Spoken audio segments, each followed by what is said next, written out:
É chegado o reino de Deus.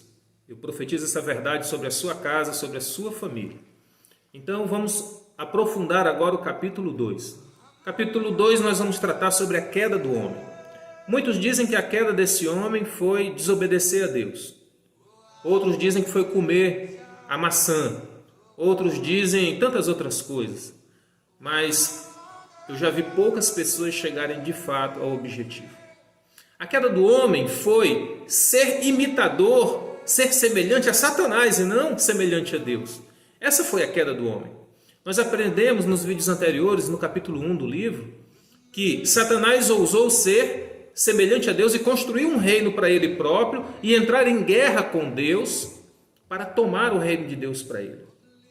E aí Deus precipita Satanás e os demônios para a terra, e aí Deus vem e cria o homem para que o homem represente Deus na terra e não permita que Satanás construa o reino dele nessa terra, porque ele sabe que na hora que Satanás construir um reino próprio, ele vai entrar em guerra com Deus novamente. Ele é um inimigo potencial de Deus, ele quer destruir Deus.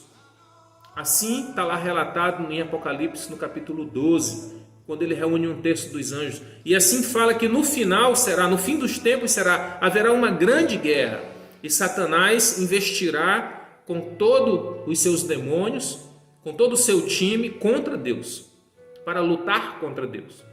Então Deus cria o homem para representar Deus na terra, para que o homem estabeleça o reino de Deus na terra e para que Satanás seja subjugado. E por isso lá na criação, em Gênesis, a partir do capítulo 1, versículo 26, 27, 28, Deus fala que Deus deu autoridade ao homem sobre todas as coisas que existiam na terra, inclusive Satanás que estava na terra. Então nós recebemos a autoridade de Deus para pisar na cabeça da serpente, para destruir Satanás, para subjugar os demônios. Eles não têm poder sobre a nossa vida se nós estivermos cheios da presença de Deus. Por isso não tem por que ter medo do inimigo. Por isso eu não tenho medo de falar esse nome. Tem gente que tem medo de falar até o nome Satanás, até o nome demônios, até o nome Lúcifer. Nós não podemos ter esse medo, porque nós temos a força de Deus, nós temos o poder de Deus. Deus nos criou e nos revestiu com o seu poder. Ele soprou em nós a sua vida. Então nós não podemos ter medo, porque medo é a primeira coisa que Satanás tenta nos fazer sentir.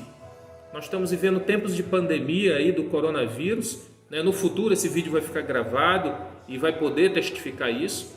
E a primeira coisa que o diabo quer colocar sobre a nossa vida é medo. Não sai de casa, fica em casa, não te relaciona, corta os relacionamentos.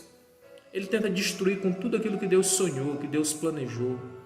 Na hora que ele entra com medo, com pânico na nossa vida, ele destrói todo o fundamento do que Deus planejou para nós.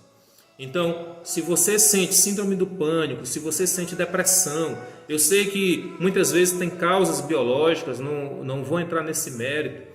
Existem hormônios que são produzidos no nosso corpo e que às vezes a produção errada ou a produção a menor desses hormônios nos causam alguns problemas emocionais, eu sei disso. Mas em muitos casos, esse problema de síndrome do pânico, esse problema de depressão profunda, de vontade de morrer, de desistir da vida, é uma influência maligna que existe na alma, no espírito do homem, para que ele se autodestrua, para que ele se autossabote.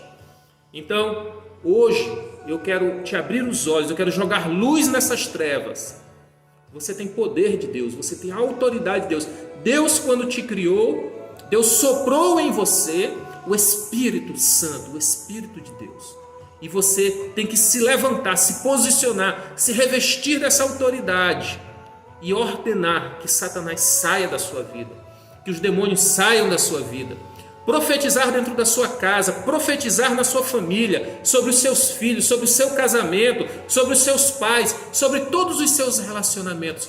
Profetizar que é chegado o reino de Deus na sua casa. E que Satanás perdeu, e que o inimigo perdeu, ele não tem mais autoridade sobre você. O homem errou, o homem pecou porque ele quis se tornar semelhante a Satanás. Quando Satanás chega a Eva, incorporado numa serpente, o que ele diz para Eva? se tu comeres do fruto da árvore do conhecimento, do bem e do mal, tu serás como Deus. Lê lá em Gênesis. Tu serás como Deus. E como Deus, você não precisará mais prestar contas a Deus. Você não precisará mais seguir o plano de Deus.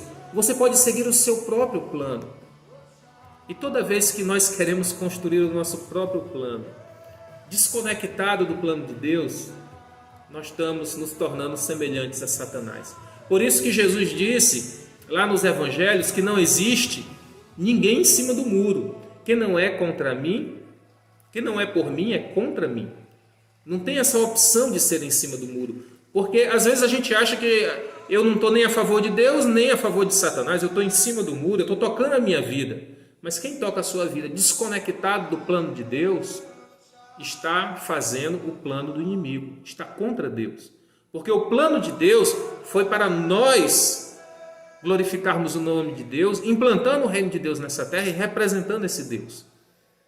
Então, repense, se os seus planos, Deus não está incluído nele, se os seus planos é apenas os seus negócios, a sua carreira, se o seu tempo é apenas para o estudo, para o trabalho, para o lazer, para o prazer, e isso não inclui em momento algum Deus dentro disso, glorificar o nome de Deus, e mais na frente, nos próximos vídeos, ao longo do livro que nós estamos escrevendo, nós vamos explicar como é essa vida do reino de Deus, viver com Deus, que não é ir só para a igreja, não é frequentar uma igreja, não é ter uma atividade religiosa dentro da sua rotina semanal, não é isso, está muito longe disso, mas é representar um Deus por completo.